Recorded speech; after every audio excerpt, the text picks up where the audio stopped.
여러분, 김 좋아하시나요? 따뜻한 밥에 김 한 장 싸서 먹으면 밥 한 그릇쯤은 금방 비우게 되죠. 김은 한국인의 식탁에서 빠질 수 없는 대표적인 식재료로 요오드, 철분, 칼슘, 비타민 A와 C가 풍부한 건강한 해조류입니다. 그런데 이 건강한 김도 잘못된 음식과 함께 먹으면 오히려 독이 될 수 있다는 사실 알고 계셨나요? 이로 인해 갑상선에 문제가 생기고 철분 흡수가 방해되며 소화장애까지 유발될 수 있습니다. 이런 잘못된 조합을 반복하면 몇 년 안에 혈액 검사 수치가 눈에 띄게 변화하거나 피로감, 탈모, 체중 증가 같은 증상이 나타날 수 있습니다. 실제로 2022년 한국영양학회 발표에 따르면 갑상선 기능 저하 환자 1243명 중 무려 38%가 김과 함께 피해야 할 식품을 일상적으로 섭취하고 있었다는 연구 결과도 있습니다. 하지만 반대로 말하면 지금부터 소개할 음식 조합만 피해도 우리 몸은 즉각 반응합니다.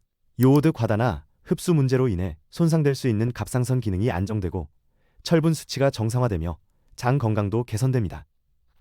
실제로 많은 사람들이 단 한 달만 식습관을 바꿔도 손발 냉증, 탈모, 집중력 저하 같은 증상이 눈에 띄게 줄었다고 보고하고 있습니다. 반면 이 영상에서 소개하는 잘못된 조합을 무시하고 계속 섭취할 경우 그 피해는 생각보다 클 수 있습니다. 예를 들어 30대 여성 A씨는 다이어트를 위해 매일 아침 김밥 한 줄을 먹었는데 김과 함께 먹은 특정 재료 때문에 갑상선 기능이 망가졌고 결국 1년 넘게 약을 복용하며 치료를 받아야 했습니다. 그렇다면 김과 절대 함께 먹어서는 안 되는 음식 3가지 지금부터 하나씩 소개하겠습니다. 첫 번째는 바로 콩입니다. 특히 두부나 콩국처럼 가공된 형태로 김과 함께 섭취할 때 문제가 될 수 있습니다. 콩에는 고이트로겐이라는 성분이 들어있는데 이 물질은 갑상선이 요오드를 흡수하는 것을 방해합니다. 김은 요오드가 풍부한 식품이지만 콩과 함께 먹으면 그 요오드가 갑상선에 제대로 도달하지 못하게 되는 것이죠. 더 큰 문제는 두부처럼 가공된 콩 제품일수록 고이트로겐의 농도가 더 높다는 점입니다. 일본 도쿄대 식품생명과학과 연구진은 하루 200g의 두부를 섭취한 그룹에서 3주 만에 갑상선 호르몬 수치가 평균 27% 감소했다는 연구 결과를 발표하기도 했습니다. 우리가 이 조합을 자주 접한다는 것도 문제입니다. 예를 들어 김치찌개에 두부를 넣고 김에 싸 먹거나 여름철 콩국수와 함께 김 반찬을 곁들이는 식습관이 대표적인 사례입니다.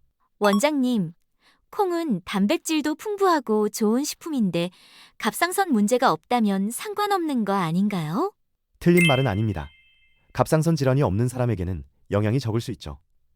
하지만 중요한 건 잠재적인 위험성입니다. 갑상선은 자각 증상이 거의 없고 증상이 나타날 때는 이미 상당히 진행된 경우가 많기 때문입니다. 그래서 예방이 최선의 방법인 것입니다. 두 번째는 시금치입니다.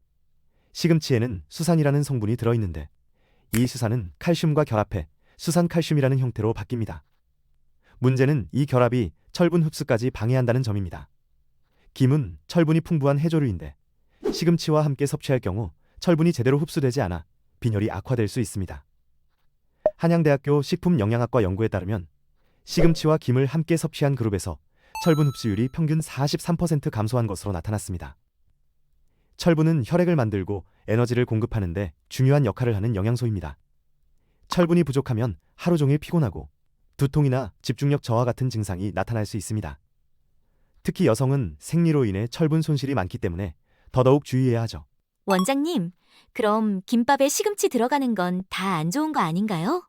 날카로운 질문이네요. 하지만 어떤 음식이든 건강에 미치는 영향은 섭취량과 빈도에 따라 달라집니다. 김밥 속에 들어가는 소량의 시금치는 크게 문제되지 않습니다. 양이 적고 일회성으로 섭취하는 정도라면 걱정할 필요는 없습니다. 하지만 시금치 나물 반찬을 김에 싸서 자주 먹거나 김과 시금치를 한 끼에 다량 섭취하는 경우가 문제입니다. 특히 철분 보충제를 먹고 있는 사람이라면 이 조합은 반드시 피해야 합니다. 세 번째는 치즈입니다. 김과 치즈의 조합이 다소 생소하게 들릴 수 있지만 최근에는 김을 활용한 퓨전 간식이 다양해지면서 자주 등장하는 조합이 되었습니다. 예를 들어 치즈 김말이, 김치즈 스낵 같은 제품들이 그 예입니다. 문제는 치즈에 포함된 나트륨과 포화지방입니다. 김 자체도 가공 과정에서 소금이 첨가되기 때문에 나트륨 함량이 꽤 높은 편입니다. 실제로 시중마트에서 판매되는 조미김 한 봉지에는 평균 180mg의 나트륨, 슬라이스 치즈 한 장에는 약 250mg의 나트륨이 들어있습니다. 결과적으로 이 두 가지를 함께 섭취하면 한 번의 간식으로 약 430mg의 나트륨을 섭취하게 되는 셈입니다. 세계보건기구 WHO가 권장하는 하루 나트륨 섭취량은 2000mg이기 때문에 이 정도는 별것 아니라고 생각할 수 있습니다. 하지만 대부분의 사람들은 하루 평균 3500mg 이상을 섭취하고 있고 이건 고혈압과 신장질환의 주요 원인이 됩니다. 나트륨이 많은 식단은 몸속 염분 농도를 높이고 결과적으로 체내 요오드의 대사에도 영향을 미칩니다. 이는 다시 갑상선 건강과 연결됩니다. 즉, 김과 치즈의 조합은 맛있고 중독성 있는 조합이지만 건강에는 독이 될 수 있다는 뜻입니다. 이제 시청자분들이 실제로 어떻게 행동해야 하는지 알려드리겠습니다. 첫째, 김을 먹을 때는 고단백 식품과 조합하되 콩이나 두부 대신 계란, 닭가슴살, 생선 등을 활용하는 것이 좋습니다. 둘째, 철분 보충 중이거나 빈혈이 있는 분들은 시금치와 김을 한 끼에 함께 먹지 않도록 주의해야 합니다. 셋째, 김 간식이나 김 스낵을 고를 때는 치즈가 들어간 제품은 피하고 조미김보다는 무염김이나 구운 김을 선택하는 것이 좋습니다. 오늘 영상이 여러분의 식탁을 건강하게 바꾸는데 도움이 되었기를 바랍니다. 단순한 식습관 하나가 우리의 건강을 180도 바꿀 수 있습니다. 오늘 영상을 끝까지 시청하셨다면 지금까지 몰랐던 위험한 식습관을 바로잡을 수 있는 첫걸음을 내디딘 것입니다.